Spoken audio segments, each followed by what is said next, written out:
नमस्कार, मैं हूं राजेश कुमार। सुशांत केस में सीबीआई जांच का चौथा दिन है। सुशांत सिंह राजपूत की मौत के मामले में हर दिन नए खुलासे हो रहे हैं और केस की परतों को खोलने के लिए जांच एजेंसी ने पूछताछ के लिए रिया को समन जारी किया है। सीबीआई ने जो एफआईआर दर्ज की है उसमें रिया मुख्य आरोपी है, जिस पर सुशांत के पैसों की हेराफेरी और सुशांत को सुसाइड के लिए उकसाने का आरोप है। सुशांत सिंह राजपूत की मौत के मामले में जांच कर रही सीबीआई ने सुशांत के घर में मौजूद उन 3 लोगों से भी पूछताछ की जो घटना वाले दिन सुशांत के घर मौजूद थे। सुशांत सिंह राजपूत सुसाइड मामले में एक तरफ जहां लगातार नए उतार चढ़ाव आते जा रहे हैं, वहीं दूसरी तरफ दिशा सालियान से जुड़ी एक चौंकाने वाली बात भी सामने आई है। जानकारी के मुताबिक दिशा की मौत 7 जून को हुई थी, लेकिन उनका फोन 17 जून तक एक्टिव था। यह जानकारी सामने आने के बाद कई नए सवाल उठ खड़े हुए हैं, लेकिन सबसे बड़ा सवाल रिया ही बताएगी सुशांत की मौत का सच। सीबीआई के सामने रिया बोलेगी तो कई राज खोलेगी। कई बड़े सवाल हैं जिस पे चर्चा करेंगे, लेकिन उससे पहले कुछ और बातें आपको बताएं, कुछ और जानकारी आपको दें। सवाल यह कि क्या सुशांत से झगड़ा हुआ था? सीबीआई के सामने जो सवाल है, यानी सीबीआई रिया से पूछ सकती है, वो ये सवाल है कि घर से जाने के बाद सुशांत से बातचीत की थी, क्या बातचीत हुई थी? आखिरी बार सुशांत को फोन कब किया गया था, यह एक बड़ा सवाल है। और सुशांत के खाते से पैसे कहां गए? यानी सीबीआई इन सवालों के जवाब तलाशेगी रिया से पूछताछ में। क्या दोनों शादी करने वाले थे? एक ये भी सवाल है। और इसके अलावा यह भी जानना चाहेंगे सीबीआई के सुशांत के परिवार से कैसे रिश्ते थे रिया के, और यूरोप ट्रिप पर क्या कुछ हुआ था।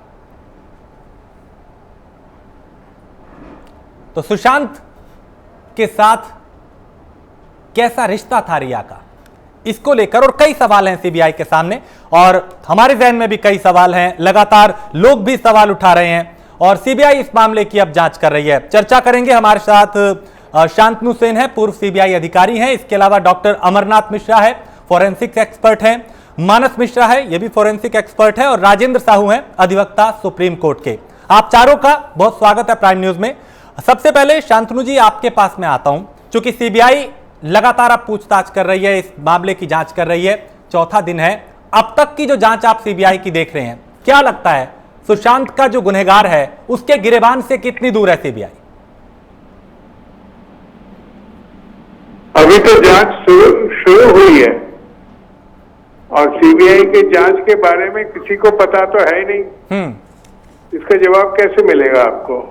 आप लोग बाहर बाहर से देख रहे हैं। जब सीबीआई बात करती है, जब सीबीआई रिक्रिएट करती है सीन, और सीबीआई जब बारीकी से सब चीज को देखती है, उस समय तो कोई बाहर का आदमी वहां रहता नहीं है जी। इसलिए ये सवाल आप करना ठीक नहीं है। और मैं आपको अर्ज करूंगा जी, आप लोगों ने जो काम किया था सीबीआई को जांच दिलवाने के लिए, वो बहुत महत्वपूर्ण काम था जी। सीबीआई को जांच शायद मीडिया अटेंशन के बाद सुप्रीम कोर्ट ने और उसे गंभीर से देखा जी, और एप्लीकेशन ऑफ द कंप्लेनेंट को भी देखा, और उसके बाद जांच सीबीआई को मिल गया है। अब मैं समझता हूँ कि सीबीआई के जांच पर जी रोज टोका-टोकी नहीं होनी चाहिए, इससे सीबीआई को मदद नहीं मिलेगी। बिल्कुल, लेकिन सर कई सवाल हैं और लोग लगातार सोशल मीडिया से लेके अलग अलग प्लेटफॉर्म पे जानना चाहते हैं। और अब तक की अगर जांच चुकी आप भी देख रहे हैं, मुंबई पुलिस ने क्या कुछ किया, बिहार पुलिस के साथ क्या कुछ हुआ, उसके बाद मामला सीबीआई के पास पहुंचा। आपने सीबीआई में काम किया है, कई केस में काम किया, कईयों को सुलझाया, लेकिन सुशांत केस में अब भी अगर देखा जाए तो रिया सबसे अहम कड़ी है। ऐसे में क्या लगता है कि सीबीआई के सामने सबसे बड़ा सवाल क्या होगा जो रिया से जानना चाहेंगे? देखिए, कभी कभी जांच के बाद जो सच निकलता है वो जो लोग समझते हैं उससे अलग होता है। ये आपको समझना चाहिए। जांच एक गंभीर चीज है जी, और जांच लोगों के मन में जो बात है उस तरफ जा भी सकती है, नहीं भी जा सकती है। तो इस पर आप लोग ये बहस कर सकते हैं कि सीबीआई किस तरह जांच करेगी, सीबीआई के मेथोडोलॉजी अब जांच क्या है, सीबीआई क्यों, और जो जांच एजेंसीज है उससे बहुत गुना अच्छा काम करते हैं। क्यों सीबीआई की डिमांड होती है, ये सब पर बहस हो सकती है जी। पर एक पर्टिकुलर केस में सीबीआई क्या कर रही है, हाँ, ये मैं समझता हूँ कोई जांच ये ठीक नहीं है, क्योंकि किसी को पता ही नहीं है हाँ, सीबीआई क्या कर रही है। हाँ, मैं सीबीआई में 33 साल रहा जी, मैंने बड़े बड़े जांचे किए हैं जी, कभी मीडिया को सामने लेके जांच हुआ ही नहीं है। मीडिया को कभी पता ही नहीं लगता था क्या है। मैं बताऊंगा आपको, दाऊ जब जनरल वैद्य की डेथ हुई जी, तब मीडिया में एक बात फैल गई जिन्होंने मारा था, हाँ, वो मारने के बाद मोटरसाइकिल में मराठी बोलते हुए इधर जाने लगे उधर जाने लगे और सबको हटाने लगे। हाँ, वो बात अल्टीमेटली बिल्कुल गलत निकली। ठीक है। वो मराठी जानने वाले लोग थे ही नहीं थे। हाँ, वो पंजाब के टेररिस्ट थे। और ये जांच मीडिया में बहुत फैल गई कि मराठी बोलने वाले दो लोग मोटरसाइकिल में आके जनरल वैद्य को मारे और मीडिया उस तरफ चल पड़ा। मैं आपको कई किस्से बता सकता हूं जो मीडिया गलत चली जाती है जी। तो ये जो काम अब मीडिया कर रही है, सीबीआई के जांच पर अटेंशन दे रही है, मैं समझता हूं ये कोई लाभदायक नहीं है, इससे कुछ निकलना नहीं है। और मैं तो हरगिज इस बात पर नहीं बोलूंगा क्योंकि मुझे पता है सीबीआई के जांच पर आपको कुछ पता नहीं है। आप सिर्फ बाहर से खबर ले रहे हैं, कभी कोई कांस्टेबल से पूछ लेते होंगे, कभी कभी ड्राइवर से पूछ लेते हैं और उस पर आगे बढ़ रहे हैं। हाँ। तो ये काम नहीं करना चाहिए। सीबीआई के जांच पर अब सीबीआई को छोड़ देना चाहिए और 1-1.5 महीने में जब सीबीआई नतीजे में पहुंचेगी, किसी को अरेस्ट करेगी, तब वो कोर्ट के सामने पेश करेगी। ठीक है, कि उसको क्या मिला है, तब आपको पता लगेगा सीबीआई ने क्या पाया है। ठीक है। डॉक्टर अमरनाथ मिश्रा, अब तक आपने भी देखा मुंबई पुलिस का किस तरीके का कार्यशैली थी और सीबीआई कितनी तेजी से और कैसे काम कर रही है। अब तक की जांच के बाद क्या तस्वीर जहन में आती है? क्या किसी नतीजे पे पहुंचा जा सकता है आत्महत्या और हत्या को लेकर? क्या तस्वीर जहन में आती है? देखिए राजेश जी, किसी नतीजे पे तो पहुंचा भी नहीं जा सकता क्योंकि नतीजा तो अभी पेंडिंग है। हाँ, जहां तक इन्वेस्टिगेशन चल रहा है, बेस्ट जो कॉप्स हैं वहां पे मौजूद हैं, रिकंस्ट्रक्शन कर रहे हैं क्राइम सीन का। अब उसको कोरिलेट करेंगे जो भी अदर फाइंडिंग्स है, आई विटनेस है, हियरसे विटनेस है। अब इसके बाद जब ये सब इवैल्यूएशन हो जाएगा और उसके बाद जो ऑटोप्सी रिपोर्ट है, जो पंचनामा है, यहाँ तक कि अभी सबके बयान बाकी हैं जो अभी सीबीआई की टीम लेगी, उसके बाद तो सीबीआई ही बताएगी वो किस नतीजे पे पहुंची। हम गेस कर सकते हैं जी, हम प्रोबेबिलिटी बता सकते हैं। जी मानस, आपसे मैं समझना चाहूंगा कि अब तक कई लोगों के बयान भी दर्ज हुए, सिद्धार्थ पिठानी के, नीरज सिंह के, और दोनों के बयानों में विरोधाभास देखा गया। क्या लगता है कि ये जो संकेत है ये एक बड़ी साजिश की ओर एक संकेत देता है कि जो दो लोग जो वहां पे मौजूद थे, जिनकी देखरेख में सब चीजें हुई, अगर उनके ही बयानों में विरोधाभास है तो किसी बड़ी साजिश की बू आती है?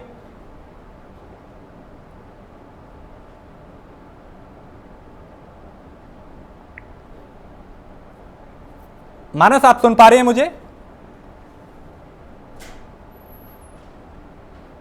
मानस तक मेरी आवाज नहीं जा रही, उनसे फिर से कांटेक्ट करते हैं। लेकिन राजेंद्र साहू है हमारे साथ।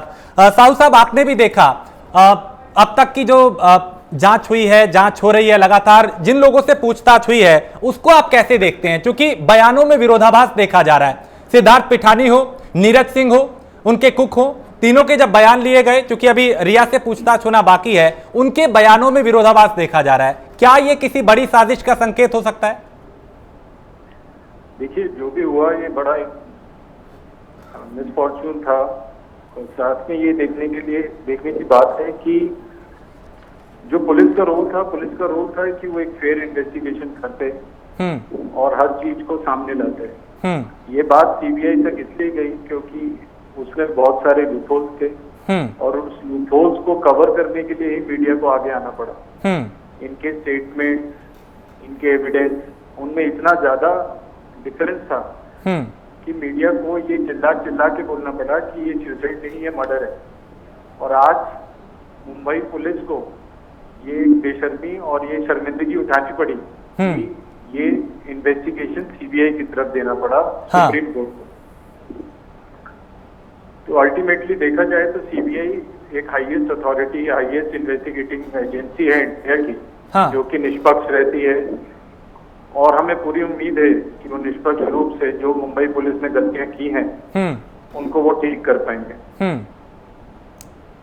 शांतनु जी, आपसे मैं ये समझना चाहूंगा कि आज कहीं भी कोई अगर क्राइम होता है तो लोग सबसे पहले सीबीआई जांच की मांग करते हैं, यानी उनका भरोसा जो है वो सबसे पहले सीबीआई पे आता है, उन्हें स्थानीय पुलिस पे भरोसा ही नहीं। सर, इस भरोसे को कैसे कायम किया जाएगा? और अगर हर मामले की जांच सीबीआई ही करेगी तो फिर जो स्थानीय पुलिस है वो कैसे काम करेगी?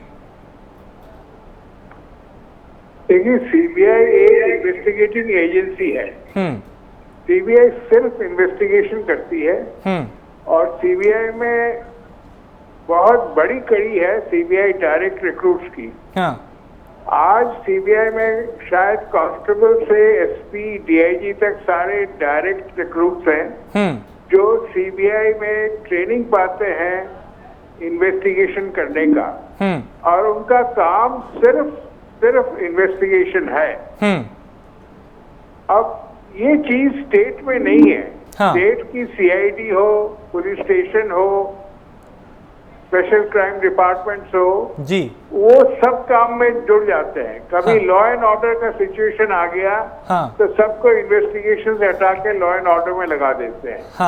बार बार ये कहा गया है कि स्टेट पुलिस का रिफॉर्म किया जाए और स्टेट के इन्वेस्टिगेशन यूनिट को अलग कर दिया जाए लॉ एंड ऑर्डर से, ये कभी भी लॉ एंड ऑर्डर के काम में न फंस जाए, क्योंकि इन्वेस्टिगेशन एक चीज है जो लगातार होनी चाहिए।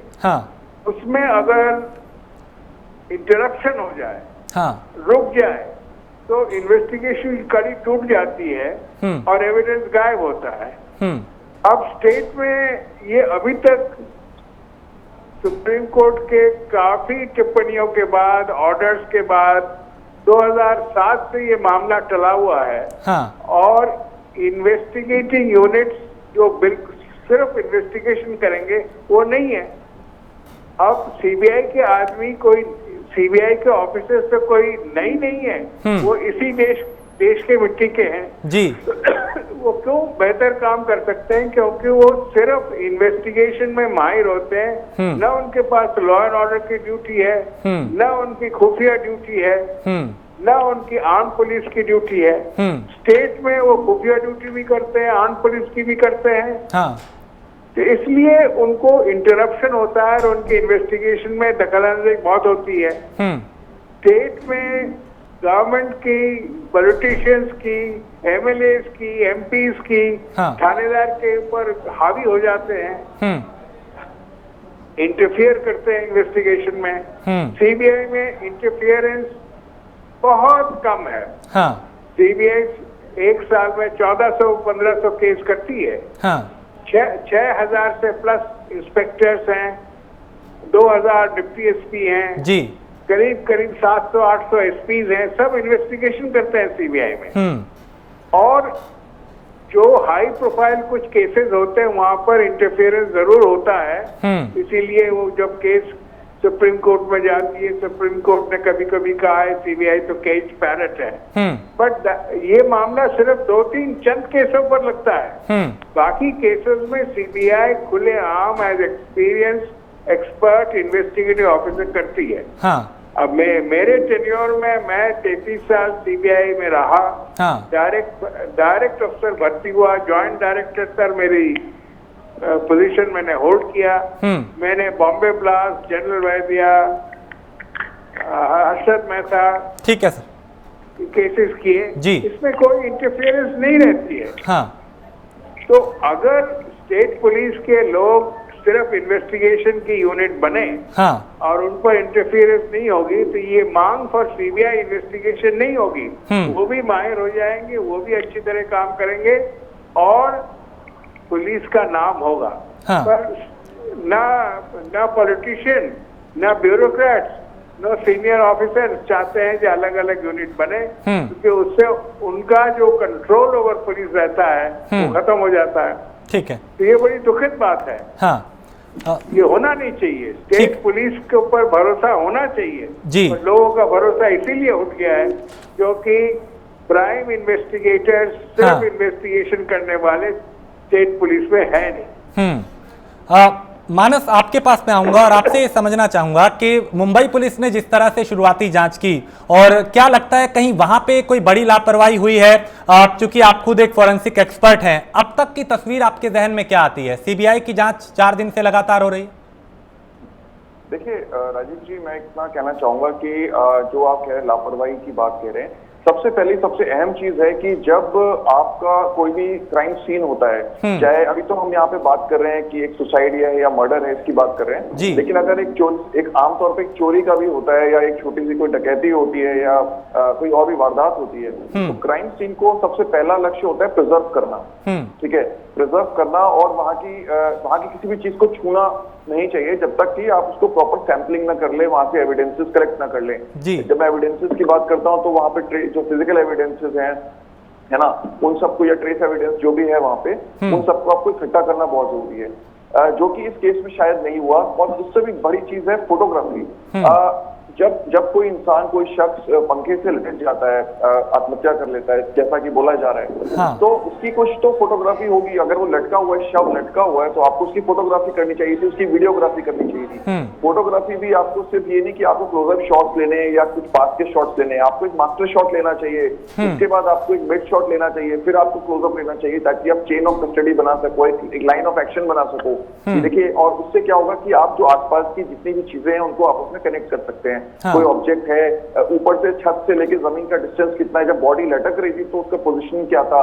सबसे जरूरी बात जो मुझे लगती है, दो ही रीजन हो सकते हैं कि फोटोग्राफी नहीं हुई। पहला रीजन ये हो सकता है कि शायद जब इंसान लटका होगा उसके हाथ पैर बंधे होंगे, हाँ। जो कि फोर्स्ड स्ट्रैंगुलेशन में, मैनुअल स्ट्रैंगुलेशन में होगा कि जब कोई इंसान के हाथ पैर बांध के उसको लटकाया जाएगा क्योंकि वो रेजिस्ट करेगा। ठीक है, तो क्या उसकी पोजीशन ऐसी थी कि उसके हाथ और पैर दोनों बंधे हुए थे इसलिए फोटोग्राफी नहीं हुई, या वो कभी पंखे पे लटका ही नहीं वो इंसान, शायद उसको मैनुअल स्ट्रैंगुलेट करके सीधा बेड पे ही डाल दिया गया। ठीक है, यही दो रीजन हो सकते हैं मेरे ख्याल से जहां पे जिसकी वजह से फोटोग्राफी नहीं हुई या वीडियोग्राफी नहीं हुई। क्योंकि तीसरी कोई चीज मुझे लगती नहीं कि शायद भूल गए फोटोग्राफी लेना, ऐसा मुझे लगता नहीं है, क्योंकि जो लोग रेगुलर बेसिस पे ये काम करते हैं, हाँ। हमारी जो पुलिस है वो रेगुलर बेसिस पे आए दिन ये वारदातें होती रहती है, तो आई थिंक ये तो उनके सिस्टम का एक हिस्सा है, हाँ। पर इस केस में उसको यूज क्यों नहीं किया गया, ये बहुत जरूरी है। दूसरी बात मेरा ये कहना है कि अगर वो सुसाइड का भी केस है तो ये मुझे जानना बहुत जरूरी है कि क्या सुशांत सिंह की जो हाथों की 10 उंगलियों की और पैरों के उंगलियों के फुटप्रिंट्स और पाम प्रिंट्स लिए गए कि नहीं लिए गए। क्योंकि अगर कोई इंसान खुद लटकेगा तो पंखे को जरूर छुआ होगा उस इंसान ने, तो कुछ फिंगरप्रिंट शायद पंखे पे भी होंगे। तो अगर आपने पंखे से फिंगरप्रिंट्स लिए कि नहीं लिए, उनकी मैचिंग करी कि नहीं करी, इसके बारे में कोई बातचीत मैंने अभी तक नहीं देखी है। हाँ। तो ये मुझे लगता है कि थोड़ी सी लापरवाही है। टाइम ऑफ डेथ का मेंशन नहीं है पोस्टमार्टम रिपोर्ट पे, जो कि हाँ। एक अहम कड़ी है।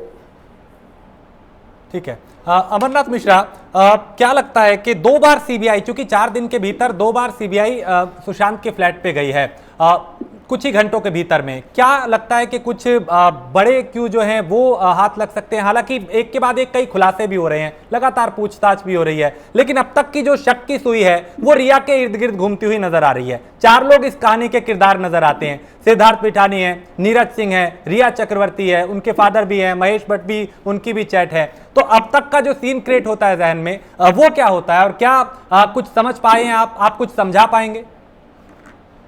बिल्कुल, अभी मानस जी ने बताया कि केस में जो है फिंगरप्रिंट, जहां तक हमें अब ये न्यूज नहीं है फिंगरप्रिंट लिया कि नहीं, लेकिन कॉप जो है, जो भी आईओ होगा वो फिंगरप्रिंट जरूर लिया होगा। हाँ। अच्छा, उसका रिकॉर्ड होना चाहिए, नहीं लिया है तो बहुत बड़ा ये मिस्टेक है। यदि उसने सुसाइड किया है तो जो ब्लेड है पंखे का उस पर फिंगरप्रिंट आने चाहिए। अच्छा, जहां तक हाथ बांध के ये हुआ कि हाथ बांध के उसका कंडीशन रहा हो, तो हाथ पे कोई ऐसी इंजरीज नहीं आई है, क्योंकि एक्सटर्नल इंजरी एक्सेप्ट जो नेक पे इंजरीज है उसको छोड़ के कोई इंजरी पोस्टमार्टम रिपोर्ट में नहीं आई। जहां तक हम बात करते हैं टाइम सिंस डेथ का, तो इन्होंने टाइम से डेथ में बताया है कि rigor Martin's rigidity of the muscle है पूरे बॉडी में जो है मौजूद थी। तो हम ड्यूरेशन मोर देन 12 आवर्स बता सकते हैं। और जो करंट न्यूज है मेरे पास, जो सप्लीमेंट्री ऑटोप्सी रिपोर्ट मिली थी उसमें उन्होंने टाइम सिंस डेथ जो है टाइम ड्यूरेशन बताया है। एनी हाउ, बात करते हैं सीबीआई की इन्वेस्टिगेशन प्रणाली की। तो सीबीआई की इन्वेस्टिगेशन प्रणाली अपने आप में ही यूनिक है। रिक्रिएशन क्राइम सीन का करना पड़ रहा है क्योंकि हम गेस करना चाहते हैं क्या क्या प्रोबेबिलिटी हो सकती है, कहाँ कहाँ फिजिकल एविडेंस मिल सकते हैं, कोई भाग गया हो या भाई जो लॉ ऑफ एक्सचेंज प्रिंसिपल है वो कहता है अपराधी कितना भी चालाक हो लेकिन कुछ न कुछ वो क्लू छोड़ जाता है। तो कितने भी चालाक जो भी हुए हो, यदि ये होमिसाइडल है तो जरूर कहीं न कहीं कुछ क्लूज मिलने के चांसेस हैं। बाय द वे, अलावा इसके there is also available, like आप बताइए सेल फोन है, लैपटॉप का डिस्क है, मेल कन्वर्सेशन है, कॉल का डिटेल्स है, तो ये सब चीजें भी कोरिलेट होगी। सीसीटीवी का फुटेज है, आई विटनेस और हियर से विटनेस के स्टेटमेंट्स हैं, तो ये सब चीजें कलेक्टिवली एक पॉइंट को ले जाएंगी। बात करते हैं फिर पोस्टमार्टम रिपोर्ट पे। तो पोस्टमार्टम रिपोर्ट में हमने एक दो और प्रोग्राम में मैं गया था, तो वहां मैंने देखा जो और फोटो भी देखा जो नेट पे भी मौजूद है, वो रीसेप्ड नहीं है। जनरली हैंगिंग में जब बॉडी हैंग होती है काफी ड्यूरेशन के लिए तो रीसेप्ड आता है, वो मौजूद नहीं था। ठीक है।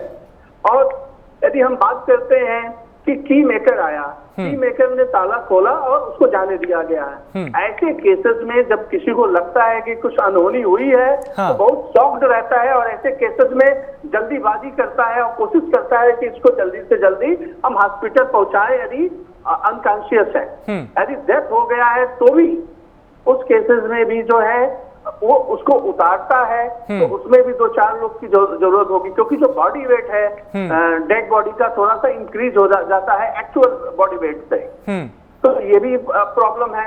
अच्छा, दूसरी चीज है, इतना जल्दीबाजी में ऑटोप्सी करने की क्या जरूरत थी? उसका कोई रिलेटिव, उसका कोई जान पहचान का आ गया होता, उसके बाद वो जो है ऑटोप्सी किए होते, तो बहुत सी चीजें जो है आपने की मेकर का जिक्र किया और चाबी वाले का बयान भी आपने सुना होगा। उसने कहा कि जब उसने खोला उस दरवाजे को तो 2 लोग वहां पे थे और उनके चेहरे पे किसी तरह की शिकन नहीं थी, कोई टेंशन नहीं थी, कोई तनाव नहीं था, जबकि उन दोनों को मालूम था कि अंदर क्या हो चुका है। ये इनका बयान मायने रखता है कहीं ना कहीं? देखिए, बयान तो सबके मायने रखेंगे और सभी बयान को जो है एक दूसरे से जोड़ के तोड़ के देखा जाएगा और जो निष्कर्ष निकलेगा, वो जो बेस्ट ब्रेन गए हुए हैं, सीबीआई टीम गई है, सीबीआई टीम में कॉप्स हैं जो पुलिस पर्सनल्स हैं और एक्सपर्ट टीम गई है, फॉरेंसिक साइंस एक्सपर्ट्स हैं, फॉरेंसिक मेडिसिन एक्सपर्ट्स हैं और जो है साइबर एक्सपर्ट्स हैं, सब लोग अपना काम कर रहे हैं। फॉरेंसिक फिजिक्स वाले वहां पे मौजूद हैं जो है वो भी देख रहे हैं क्या डिस्टेंस, क्या हाइट थी और कितनी हाइट जो है रूफ की रही, ग्राउंड से, बेड से।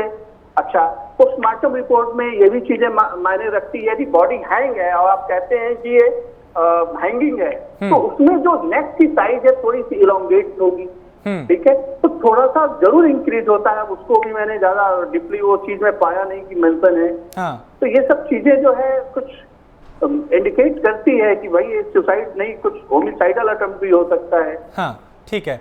राजेंद्र साहू, जो काम आज सीबीआई कर रही है, अगर शुरुआती दौर में मुंबई पुलिस ने ठीक से किया होता, जो लापरवाही अगर हुई है तो ना हुई होती, तो आज हम किसी नतीजे पे पहुंचे होते, आज रहस्य से पर्दा उठा होता? देखिए, किसी भी क्राइम को सॉल्व करने में सबसे इम्पोर्टेंट चीज है फॉरेंसिक साइंस। फॉरेंसिक साइंस का कहना, जैसे राजीव मैथ जब एविडेंस है, अगर क्राइम सीन को कॉम्प्रोमाइज कर दिया जाए या क्राइम सीन को राइट केस में उसको ना एग्जीक्यूट किया जाए, फोटोग्राफ ना बनाई जाए, तो अगर क्राइम सीन कॉम्प्रोमाइज हो जाता है फ्यूचर में इस चीज को सॉल्व करना बहुत मुश्किल है।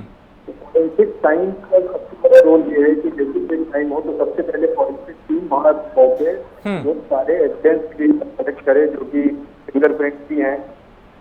उसके बाद जो रोल आता है सर्कमस्टेंशियल एविडेंस का आता है, कि क्या सर्कमस्टेंसेस वो बात की बात है। और जो लोगों के स्टेटमेंट रिकॉर्ड होते हैं उस रिकॉर्डिंग के बेस पे बहुत चलता है कि स्टेटमेंट में क्या कॉन्टेंट, कौन झूठ बोल रहा है, कौन सच बोल रहा है, किसने क्या चीज बताई। जैसे आज की डेट में इन्होंने पिछले 40 दिन से 3 एकड़ को नहीं पकड़ा, लेकर उन्होंने उसके आगे उसको नहीं पकड़ किया या उसको नहीं किया तो उनकी गलती है। आज अगर पुलिस ने अपने रोल आगे में बिल्कुल प्रॉपरली किए होते तो सुप्रीम कोर्ट भी कभी कहता है कि सीबीआई को इन्वेस्टिगेशन में एंटर कराया जाए। आज वो लूपहोल जिसकी वजह से मीडिया पब्लिक में आउट और इसलिए ये सब कर रहा है। और ये 100% ये एक, ये नहीं कहते हैं मर्डर है, लेकिन इसमें कुछ ना कुछ फिशी है। फिशी इसलिए है क्योंकि इनकी मैनेजर की डेथ हुई 5 दिन पहले, उस चीज को इन्वेस्टिगेट नहीं किया गया ठीक से, उनका पोस्टमार्टम ठीक से नहीं किया गया, उस मर्डर को या उस सुसाइड को इससे रिलेट नहीं किया गया। There is lot of loophole जिसको शायद तक सीबीआई ऐसी बॉडी है जो किसी में नहीं आती, इसको सॉल्व कर सकती है प्रॉपर अपने इन्वेस्टिगेटिंग वे पे, जो कि पुलिस से काफी हाई होता है। Investigation is very high than the police. ठीक है, शांतनु सेन सर आपके पास मैं आता हूं। हालांकि आप खुल के उस पर बोल नहीं रहे, लेकिन मैं चाहता हूं क्योंकि बहुत सारे लोग आपको देख रहे हैं, सुन रहे हैं और वो जानना चाहते हैं कि आखिर कैसे सीबीआई काम करती है, कैसे सोल्व किया जाता है, कैसे किसी नतीजे पे पहुंचा जाता है। लेकिन वो सब चलिए जांच की बात है, जांच के बाद तस्वीर साफ होगी।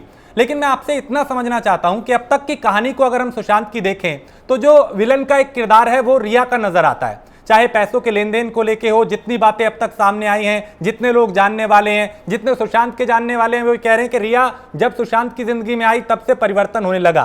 तो सीबीआई के सामने रिया है, रिया से पूछताछ होगी, जाहिर सी बात है सवाल भी होंगे। ऐसे में क्या जानने की कोशिश होगी कि सच निकल के सामने आए? अगर रिया झूठ बोल रही है तो उससे पर्दा उठे। ये आपका कहना बिल्कुल सच है। जो रिया एक्यूज के कॉलम में उसका नाम है, जो पटना में एफआईआर दाखिल हुई थी जी, और जिसको सुप्रीम कोर्ट ने वैलिड कहा क्योंकि consequences of the crime Patna पहुंच गए थे और करेक्टली वैलिड कहा, वहां पर रिया का नाम है। तो रिया तो एज एक्यूज सामने सीबीआई की खड़ी है। कभी कभी ये भी देखा गया है जो एक्यूज है अल्टीमेटली एक्यूज नहीं पाया जाता है, बट ज्यादातर केसेस में एक्यूज ही रहता है। अब सीबीआई ने जो कुछ अभी तक इकट्ठा किया है फ्रॉम डॉक्यूमेंट्स की देखभाल करने के बाद जी, और लोगों के बयान लेने के बाद अगर सीबीआई इस नतीजे में पहुंची है कि इनके पास सफिशिएंट मटेरियल है टू कन्फ्रंट रिया, तभी सीबीआई रिया को बुलाएगी। अगर आप कह रहे हैं कि सीबीआई ने रिया को नोटिस दिया है आने के लिए जी, तो मैं समझता हूं कि अब सीबीआई के पास इतना प्रमाण इकट्ठा हो गया है जिसमें सीबीआई रिया से पूछताछ कर सकती है। और इस पूछताछ के बाद ही सीबीआई एक नतीजे में पहुंचेगी ये रिया एक्यूज्ड है ना विटनेस है। और सर तो आपको और हम सबको इंतजार करना पड़ेगा जी सीबीआई के फाइंडिंग के बाद, बिल्कुल आपको इंतजार करना पड़ेगा सीबीआई के अरेस्ट के बाद। जब तक सीबीआई कोई मुलजिम को इस केस में एक्यूज बना के अरेस्ट नहीं करेगी तब तक सीबीआई कोर्ट के सामने वो प्रमाण नहीं रखेगी जिसके बेसिस पे उन्होंने अरेस्ट किया है जी। जब कोर्ट के सामने वो प्रमाण सीबीआई रखेगी तब वो पब्लिक में आ जाएगी, बिल्कुल, तभी हम आगे बढ़ सकते हैं। बिल्कुल, अभी स्पेकुलेशन है। आप कह रहे हैं मैं खुल के नहीं आ रहा हूँ, पर मैं तो खुल के आ नहीं सकता क्योंकि मुझे कुछ पता नहीं है जी। As a professional CBI officer जी, मैं उस बात पर कैसे उस चीज पर कैसे बात करूं जिसका कोई प्रमाण ही मेरे पास नहीं है। बिल्कुल ठीक बात। मुझे इतना पता है कि सीबीआई के पास है और सीबीआई दो चीज पहले कर रही है। एक तो जो बयान लिखी गए हैं 174 सीआरपीसी में या जो बयान पटना पुलिस में रखी लिखी है, उनको अच्छी तरह देख रही है। जो जो डॉक्यूमेंट सीबीआई को चाहिए, सारे डॉक्यूमेंट्स इंक्लूडिंग पोस्टमार्टम रिपोर्ट, जो बहुत अहम रिपोर्ट है, इसमें जी बयान है, जो डॉक्यूमेंट्स जिन्होंने बयान दिए उनसे लिए हैं, उनको देखकर आज 4 दिन बाद सीबीआई शायद इस नतीजे में पहुंची है ये एक्यूज से पूछताछ कर सकती है। ठीक है। ये बहुत एक नाजुक मामला हो गया है जी। एक्यूज से पूछताछ होगी, और अगर एक्यूज से ऐसी बात मिले और ये ऐसे प्रमाण मिले तो रिया का अरेस्ट भी हो सकता है। बिल्कुल सर, शक इसलिए गहरा जाता है क्योंकि यही रिया चक्रवर्ती सुशांत की 1 महीने बाद ट्वीट करती हैं कि सीबीआई जांच होनी चाहिए, गृह मंत्री से गुजारिश करती हैं। जब मामला सीबीआई के पास जाता है तो वो इसको टालने के लिए भी तरह तरह के हथकंडे अपनाती हैं, सुप्रीम कोर्ट जाती हैं। तब शक और गहराने लगता है कि जो शख्स सीबीआई की जांच की मांग कर रहा था, जब जांच होने लगी तो फिर इससे बच क्यों रहा है? हाँ, ये तो एक शक का मामला है। क्यों भाग रही है सीबीआई तफ्तीश से, जब खुद ही ने सीबीआई मांगा था पहले? तो ये प्रश्न तो उठता है जी। पर इससे कोई साबित नहीं होता। डाउट्स क्रिएट होते हैं, और आप जानते हैं कोर्ट में प्रमाण चाहिए, डाउट्स नहीं। ठीक है। आप जितने भी डाउट्स रेज करें वो प्रमाण नहीं होते तो कोर्ट छोड़ देगी जी। इसलिए जब कोर्ट में मामला जाता है, आईओ का वही पोजीशन होता है जो एक्यूज का। कोर्ट आईओ से पूछती है प्रमाण दो मुझे, प्रमाण नहीं दोगे तो मैं छोड़ दूंगा। ठीक है। इसलिए आप लोग जितना भी अरेस्ट के जोर देंगे, एज ए सीबीआई ऑफिसर मैं हलफनामा के साथ बोल सकता हूँ जी, ये सीबीआई तब तक अरेस्ट नहीं करेगी जब उनके पास इतना प्रमाण न हो जिससे उनको रिमांड मिले, कस्टडी मिले और फर्दर इन्वेस्टिगेशन के लिए उस एक्यूज का साथ मिले। ठीक। मानस, आपके पास आता हूं और आपसे ये समझना चाहूंगा कि शुरुआती दौर में जब ये मामला सामने आया तब नेपोटिज्म की भी बात हुई, कंगना रनौत के अलावा कई दूसरे सेलिब्रिटीज ने इस मुद्दे को उठाया। क्या ये एक जो सही मायनों में जो असल मुद्दा था उससे ध्यान भटकाने के लिए था?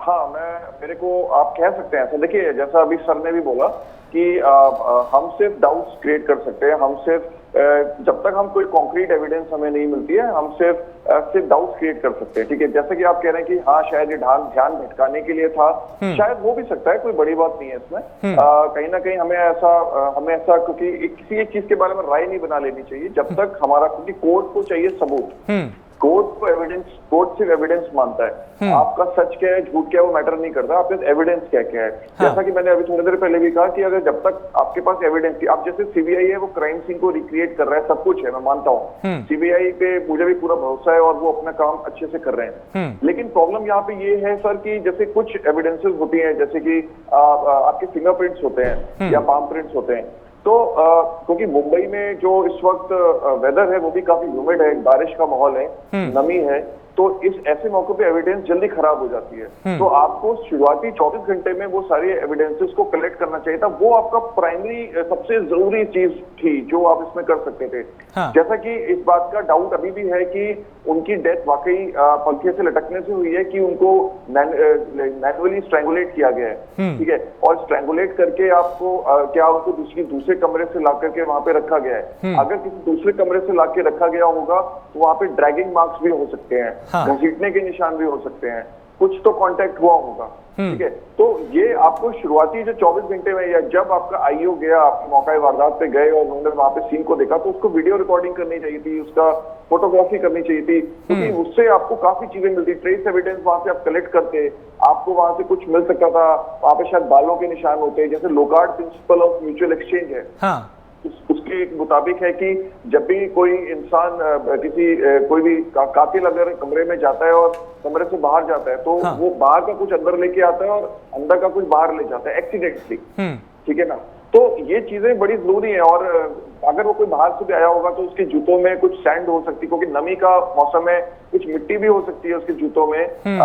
ठीक है, ऐसी बहुत सारी चीजें जिन पे काम किया जा सकता है। फॉरेंसिक का रोल इसीलिए इंपॉर्टेंट है बिकॉज जो एविडेंसेस हैं अगर आपने उनको सही से कलेक्ट नहीं किया तो आपका बना बनाया केस आपका बिगड़ जाएगा। आरुषि मर्डर केस में भी हमने देखा कि शुरुआती 24 घंटे में वो काम नहीं हो पाया जो होना चाहिए था। हाँ। जैसे कि वहां पे भी जब कोई फॉरेंसिक एक्सपर्ट गया तो उसने वहां पे देखा कि पाम प्रिंट है, अब वो दीवार पे एक पंजे का निशान है, अब वो निशान किसका है हमें नहीं पता, क्योंकि वहां पे आपने क्राइम सीन को सील नहीं किया, आपने उसको वहां पे कई लोग चले गए, तो बेसिकली आपने क्राइम सीन को डिस्ट्रॉय कर दिया। जब डिस्ट्रॉय कर दिया तो फिर वहां पे आप रिक्रिएट कितना भी कर लो, शायद उस लेवल पे आप इन्वेस्टिगेट नहीं कर पाओगे जो एक्चुअली में हो सकता था पहले 24 घंटे में। हाँ। अमरनाथ जी, शुरुआती जो जांच होती है फॉरेंसिक टीम की या पुलिस की, वो मायने रखती है काफ़ी। शुरुआत में जब कोई हादसा हुआ, कोई सीन क्रिएट हुआ, कोई क्राइम हुआ, तो शुरुआती जांच मायने रखती है और हमें लगता है कि कहीं लापरवाही हुई है, तभी शायद ये मामला आज सीबीआई के पास पहुंचा है, उतनी गंभीरता से नहीं लिया गया। लेकिन क्या लगता है कि कहाँ चूक हुई है और जिस तरीके से ये आत्महत्या या हत्या, मैं इस पे बात नहीं करूंगा, लेकिन क्या ऐसा सुसाइड केस आपने कई देखे होंगे, क्या ये मुमकिन है कि 5 फीट 11 इंच का शख्स जो इसी, आपने पूरा बेड की ऊंचाई देखी, छत की ऊंचाई देखी, पंखे का कितना था, फंदा कितना लंबा था, सब कुछ देखा, क्या कहानी जहन में आती है? क्या मुमकिन है कि वो सुसाइड कर ले या इसे हत्या के एंगल से ही देखा जा सकता है? देखिए, आपने काफी क्वेश्चन पूछा।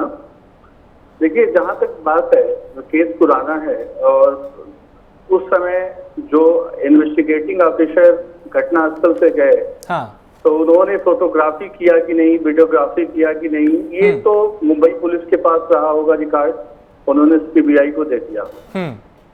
अब हम हमारे एक्सेस में है नहीं तो हम बता नहीं सकते। यदि ये चीजें नहीं मौजूद हैं, जो कि रूल है कि घटनास्थल की फोटोग्राफी होनी चाहिए, आजकल वीडियोग्राफी भी हो रहा है, दिल्ली में जो भी क्राइम्स होते हैं, तो वो बहुत जरूरी है रिकंस्ट्रक्शन के लिए। अभी क्या है, यदि वीडियो है, फोटोग्राफी है, वो तो हेल्प करेगा ही, और जो आई विटनेस और हियर से विटनेस हैं, जो सीसीटीवी फुटेज हैं, वो भी जो है क्राइम सीन रिक्रिएशन में मदद कर रहे हैं। हाँ। करेंगे, कर भी रहे हैं, करेंगे। जहां तक बात हम करते हैं तो फिजिकल एविडेंसेस, जैसा मानस जी ने बताया, जो लोकार्ट प्रिंसिपल है लॉ ऑफ एक्सचेंज, जब दो चीजें कांटेक्ट में आती हैं तो कुछ ना कुछ ट्रेस छोड़ जाती हैं। तो यदि हम बात करते हैं फिंगरप्रिंट मौजूद हो सकता था, तो उन्होंने लिया है कि नहीं, ये बहुत बड़ा इंपॉर्टेंट पॉइंट है। हमने पहले भी बोला आपसे, पंखे के ब्लेड पे वहां फिंगरप्रिंट मौजूद हो, दीवार यदि टच हुआ हो। जहां तक बात है, जो उन्होंने लीगेज भी यूज किया, जैसे कोई बोल रहा है कि बेल्ट भी मौजूद था, ठीक है, और कोई बोल रहा है कि कपड़े भी थे, जो ग्रीन कपड़ा हमने भी देखा न्यूज में, तो ग्रीन कपड़ा पे भी कहीं हेयर किसी का मिला हो, जैसे उनका भी हेयर जो है मिल सकता है, किसी सस्पेक्टेड पर्सन का भी मिल सकता है, या जो उनके स्टाफ है उनका भी मिल सकता है, तो वो तो कोरिलेट होगा कि क्यों मिला, कैसे मिला। जहां तक दूसरी बात है, आपने बोला कि ये सुसाइड है कि होमिसाइड है, और आपने बताया लंबाई की बात। लंबाई जैसा सुनने को आ रहा है 5 फीट 10 इंच लंबाई थी सुशांत की। हाँ। कोई बोल रहा है 6 फीट भी थी। तो देखिए, यदि बेड से पंखा पहुंच में रहा होगा, यदि जो डिजीज थे उन्होंने उसको अपने हाथ से बांधा होगा, तो फिंगरप्रिंट भी आई होगी, प्लस वो फ्रीली एक्सेस रहा होगा, उन्होंने बांध लिया होगा। यदि बांधा होगा तो अब बेड पे, अब उसमें क्या होता है, जो हैंगिंग होता है, जनरली हैंगिंग को क्लासिफिकेशन किया गया है, कंप्लीट हैंगिंग और इनकम्प्लीट, ठीक है, पार्शियल हैंगिंग। तो हैंगिंग एक होता है यदि बॉडी पूरी तरह से हैंग हो गई, जिसमें पूरा जो कंस्ट्रिक्शन फोर्स है लिगेशन का, उसमें पूरा बॉडी वेट जो सस्पेंडेड होता है, वो जो है वो कार्य करता है। और जो पार्शियल है, उसमें यदि बंदा जो है लिगेशन लगाया और झुका हुआ है, नीलिंग पोजीशन है या बॉडी स्टैकिंग पोजीशन में है, उसमें बॉडी वेट कॉज करता है। हाँ। तो जो कॉज ऑफ डेथ होते हैं जनरली एक्सपेक्सिया हो गया, वैगल इनहिबिशन हो गया, प्रॉपर ऑक्सीजन नहीं मिला, ब्लड सप्लाई नहीं हुई, कंजेस्टेड हो गया पार्ट, तो उसमें सुसाइड वो होता है। तो अब जो होता है वो हैंगिंग होता है। अब हैंगिंग भी अब हम बताएंगे ये होमिसाइडल है कि सुसाइडल है। तो यदि कुछ एंटी मार्टम इंजरी प्रेजेंट है, जैसे किसी ने बोला कि बेल्ट का इंप्रेशन आया है, तो वो हम प्रेशर एप्रेजन बोल रहे हैं, ठीक है। अच्छा, कुछ वहां पे ब्लीडिंग हुई है तो वो भी हम बोल रहे हैं कि ये ड्यू टू बक्कल हो सकता है। अच्छा, वहां पे ये रिपोर्ट और कुछ लोगों ने बताया कि वहां पे क्लॉटिंग भी हुई है, तो जो क्लॉटिंग हुई है वो एंटीमार्टम है, यानी मरने के पहले ही प्रॉपर क्लॉटिंग हुई है, ठीक है। तो ये थोड़ा सा क्रूज उस हो जाता है कि ये होमिसाइडल भी हो सकता है कि किसी ने, देखिए एक होता है स्ट्रैंगुलेशन बाय लिगेचर, इसमें भी लिगेचर यूज होता है, लेकिन उसके साइन सिम्टम्स अलग हैं, हैंगिंग है उसके अलग हैं। होमिसाइडल और सुसाइडल की बात कर रहे हैं तो उसमें जो है डिफरेंट पैरामीटर्स हैं। तो ये जो इंजरी, एंटीमार्टम इंजरी वहां मौजूद हुई तो वे सस्पिशन पैदा कर सकता है।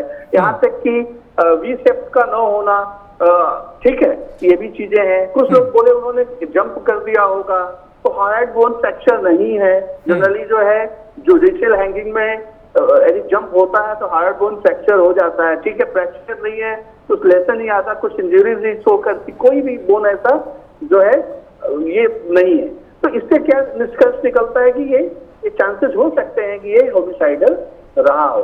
लेकिन अब ये है कि जितने फिजिकल एविडेंस हैं, ईयर से, आई से, विटनेस हैं, रिकंस्ट्रिएशन करने पे जो चीजें मिल रही हैं, वो एक दूसरे से जुड़ पा रही है कि नहीं, इस बेसिस से हम निष्कर्ष निकाल सकते हैं। ठीक है, राजेंद्र साहू, आप अगर सुन पा रहे हैं तो आपसे समझना चाहूंगा कि रिया के ऊपर सुशांत के परिवार ने, उनके पिता ने कई गंभीर आरोप लगाए हैं। ईडी अलग से जो पैसों का लेन देन है उसकी जांच कर रही है, अब सीबीआई भी जांच कर रही है। आपको लगता है इस गिरफ्तारी के लिए क्या कुछ चाहिए होगा? और अब अगर सीबीआई समन जारी कर रही है, पूछताछ के लिए बुला रही है, तो जाहिर है कुछ बड़े क्यूज जो हैं वो सीबीआई के हाथ लग चुके हैं।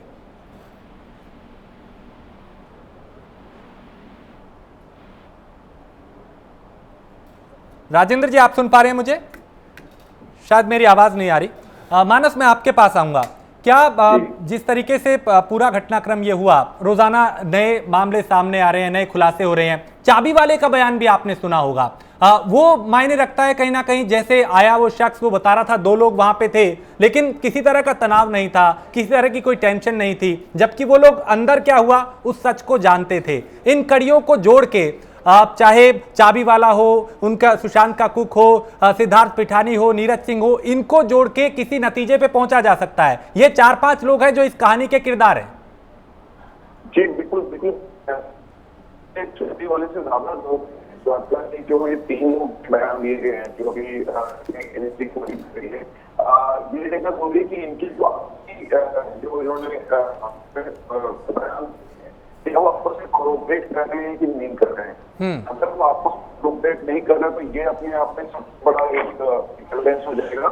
इसका मतलब है कि दाल में कुछ काला है, बल्कि शंकाली कुछ काली है।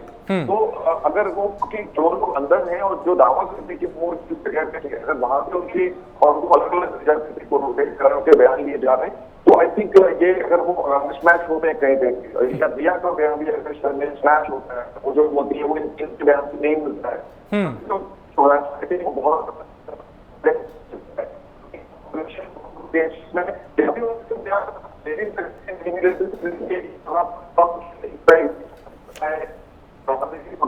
वही है कि मानस साहब की भी आवाज ठीक से मेरे पास नहीं पहुंच पा रही। राजेंद्र, आप सुन पा रहे हैं मुझे? अमरनाथ जी, आप? हाँ बिल्कुल, बोलिए, ठीक है। राजेंद्र जी, आपसे मैं समझना चाहूंगा कि जो रिया है उसके ऊपर सुशांत के परिवार ने कई गंभीर आरोप लगाए, पैसों के लेन देन को लेके भी सुशांत के पिता ने कई आरोप लगाए। ईडी अलग से जांच कर रही है, सीबीआई भी लगातार कर रही है। गिरफ्तारी के लिए क्या कुछ अब चाहिए रिया की, और क्या सुशांत की मौत, मर्डर, हत्या, सुसाइड जो है अभी जांच के बाद तस्वीर साफ होगी, लेकिन इसका फायदा सीधा सीधा आपकी नजर में किसे जाता हुआ दिखाई दे रहा है? देखिए, किसी भी मर्डर या सुसाइड में सबसे पहले ये देखा जाता है कि कौन प्राइमरी और मेन अक्यूज है।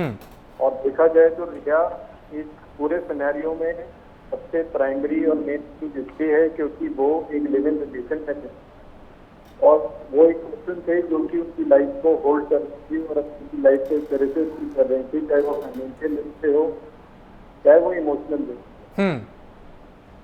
तो उनके घर से चले जाने के बाद 8 तारीख को 14 तारीख को सुसाइड करते हैं या मर्डर होता है, तो उससे पहले शक की उसी आदमी पे जाती है जो उनके साथ जो उनके साथ लेवल। ये एक रीजन है कि रिया के ऊपर सबसे ज्यादा क्वेश्चन किए जा रहे हैं, क्योंकि फैमिली के साथ नहीं रहती, इसलिए फैमिली पॉइंट आउट किया कोई करती। दूसरा इशू ये है कि रिया के जो फाइनेंशियल ट्रांजैक्शन हैं उनका एक ITR की साथ वो सालाना 16 लाख का ITR होती थी, 17 लाख का ITR होती थी।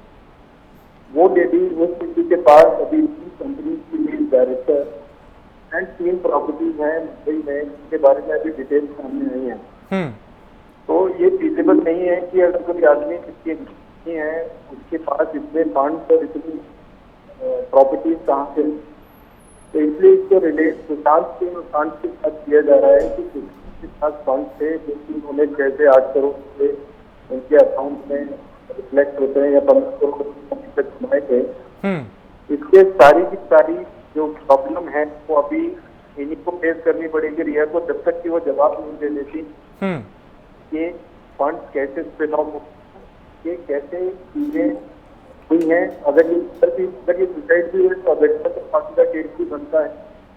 इसीलिए देखना ये पड़ता है कि क्या ये सुसाइड रिया की वजह से हो रहा है या ये रिया का कोई हाथ। हाँ ठीक है। शांतनु जी, आपसे मैं ये समझना चाहूँगा कि अब चूंकि पहले स्थानीय पुलिस इस मामले की जांच कर रही थी, अब मामला सीबीआई के पास है, लेकिन कितना मुश्किल होता है किसी केस को इस तरीके से डील करना एक वक्त के बाद, जब चीजें वहां पे वैसी नहीं रही जैसी शुरुआती दौर में थी जब क्राइम हुआ था। कितना मुश्किल होता है ऐसे केस को सोल्व करना, चूंकि आपने कई ऐसे केस की स्टडीज की है, उन्हें सोल्व किया है। देखिए, जो केस स्टेट से ट्रांसफर होती है सीबीआई को, वो हमेशा लेट ही आती है। अब देखिए, दिल्ली में जो पार्सल बम का केस था जी, ज्योति सिकंद की डेथ 1983 में, वो 9 महीने बाद आई सीबीआई के पास। बॉम्बे ब्लास्ट का जो केस था वो चार्जशीट बॉम्बे पुलिस डालने के बाद सीबीआई के पास आई जी। पर सीबीआई इन केसों से लेट होने से डरती नहीं है। हाँ। क्योंकि बहुत तरीके हैं to recreate the scene of crime. अब ये ज्योति सिकंद वाला जो केस था, उसमें तो जिस कमरे में बॉम्ब बर्स्ट हुआ था वो पूरा खत्म कर दिया था, उसको दोबारा रिस्टोर कर दिया गया था। हाँ। पर जो भी डेब्री थी, जो भी मामला था, 2 बक्सों में भर के फोरेंसिक लेबोरेटरी में था। मैंने और मेरे इन्वेस्टिगेटिंग ऑफिसर ने 9 घंटे एक दिन वहां पर बिताए जी, और उन डेब्री से पूरा सीन रिक्रिएट करके अल्टीमेटली एक्यूज को पकड़ा और उसको सजा दिलाया ट्रायल कोर्ट में। सिमिलरली जो चार्जशीट के बाद केस बॉम्बे ब्लास्ट का मिला, उसमें हमने बहुत कुछ किया। 17 और सप्लीमेंट्री चार्जशीट डाली। हाँ। 9 एक्यूज और पकड़े।